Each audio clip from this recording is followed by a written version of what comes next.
Dhe tani të dashur miq, kemi kënaqësi që me ne në studio kemi regjisorin Ben Apolloni, miku im producent këtu në televizionin 21, po sot kemi me fol për 21-shin, kemi me fol për një... Jo, as për 22-shin, po flasim për dashnin e parë të Benit që është teatri, dhe kemi kënaqësinë që me ne është edhe Alban Goranci, aktor. Faleminderit shumë Alban që jesi këtu. Shumë faleminderit për ftesën e tonë. Me Albanin edhe Benin po flasim për kontrabasin. Jo për kontrabasin si instrument i muzikës, por për një shfaqje shumë të veçantë që e kemi thënë që jep zë vetmis. Apo na tregon pak më shumë? Se jo më këtë kemi lënë këtë titull.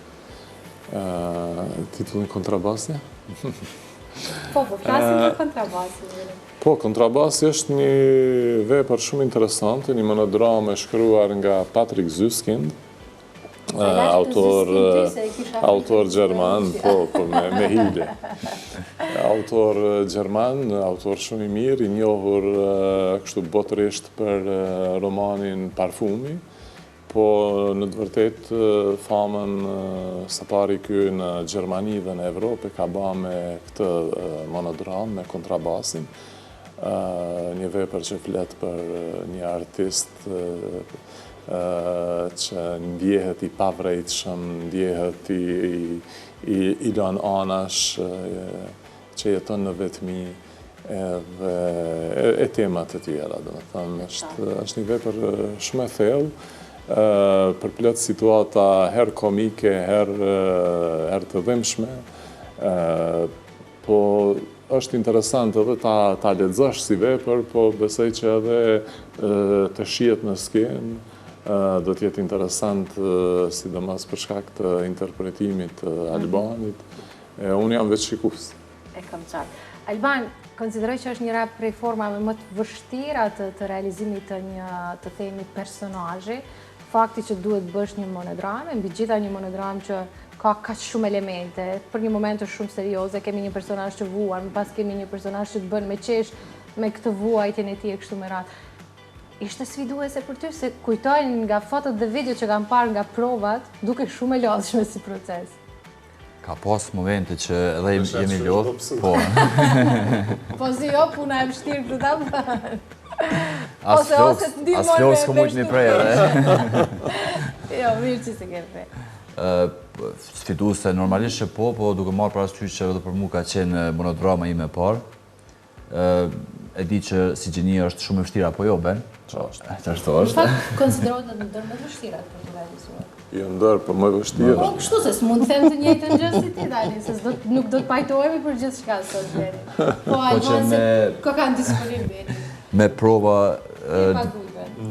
Me provat vazhdueshme, me kujdesin e Benit, indikacionet, këshilla që mi ka dhonë vrejtet ndonjëherë, që duhet dhe më thonë mi përmisu gjatë procesit, mënyrën e interpretimit, ato specifikat që i ka personazhi veçantit e ti. Besoj që kemi kaluar shumë mirë, apo jo? Ashtu është. Shfaqja do të ketë premierën e vet nesër. Nesër, në teatrin Dodona, prej orës 7:30. Më thuaj arsyeën më të fortë se duhet me ardhmë pak shfaqje. Çka kom thënë unë? Jo çka ka thënë Beni, po çka mendon ti Alban? Shiheti. Mirë që po të dëgjoj Alban. Unë e luaj vetë i dyti aty, jam edhe kontrabasi është personazhi vetë. Po, unë faktikisht jam personazhi ditësor. E kam qartë. Beni, pse më ardhmë pa kontrabas? Jo pse e ke bërë gjithë. Jo pse kom bërë, po se është, më pyetën edhe një ditë në një radio, pse duhet me ardhë me pa këtë shfaqje, ashtu është me shku në teatr është shumë seksi. Jo në fakt, është njëra prej vendeve më të bukura për me pa gjëra të bukura. Po, edhe është interesant se lexova këto ditë një artikull të portalit Stage, portal britanik, që është ekskluzivisht për teatrin, do të thënë trajton teatrin. 90% e kishin bërë ata një anketë dhe 90% të anketuarve kishin thënë që preferojnë me shku në teatr. Më shumë se sa me pa kinema, se do me thënë teatri është diçka që unë pata shkru para në fillim të vitit, Të bën pjesë të asaj që sheh? Jo vetë që të bën pjesë të asaj që sheh, po është problemi se teatri nuk e ka rrezikun nuk po rrezikon as nga inteligjenca artificiale, as nga asgjë, sepse teatri është live.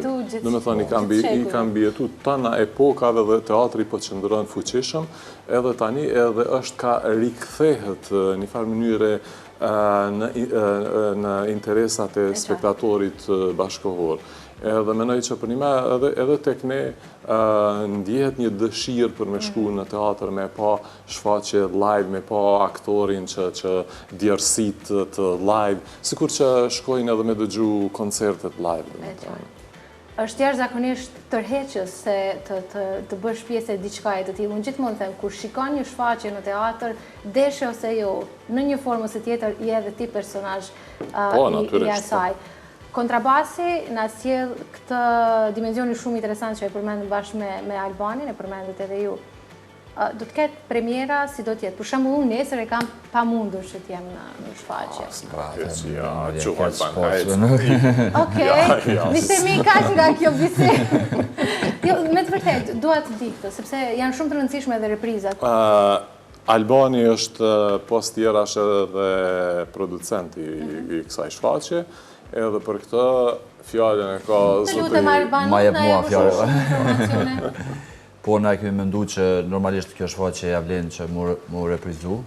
Do të deri vitin e ardhshëm, planifikohen që t'jenë disa repriza. Do t'jetë vetëm në Dodona, apo do t'u thej edhe në teatrat të tjera? Jo, kemi mendu që t'jetë edhe në për teatrat tjera Kosovës, gjithashtu edhe jashtë nëse krijohet mundësia, ofrohet ajo hapësinë.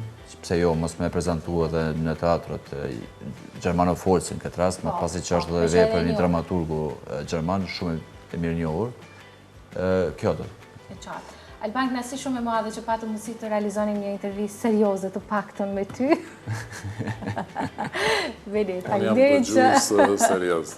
Unë kisha dashur vetëm me falenderu shumë teatrin Dodona, drejtoreshën Arta Muqaj, për gjithë gatishmërinë edhe ofrimin e hapësirës për prova dhe kujdesit tjetër, dhe më tonë nga ana teknike. Pastaj edhe bashkëpunëtorët, normal Beni, Dardana, motra ime që është marrë me pjesën e kostumografisë, Rona Maloku për konsulente muzikore që më ka ushtru, dhe më tonë me instrumentin e kontrabasit, edhe punëtorët e tjerë, stafi teknik Dodona. Unë e qmoj edhe vlerësoj pafund Benin si regjisor, por shumë shpejt e kam bindjen që do ta njohim edhe Benin si muzikant. Faleminderit shumë që ishe sot këtu me ne, Beni. Jam edhe muzikant. Unë nuk flas kot, miqtemi. Gjithsesi, peshojmë që Beni pas ka nda mendjen sot me mi bo nervat, po e ka të pamundur, së është njëri për njerëzve më dashur këtu në televizion. Faleminderit shumë. Faleminderit shumë, Edon.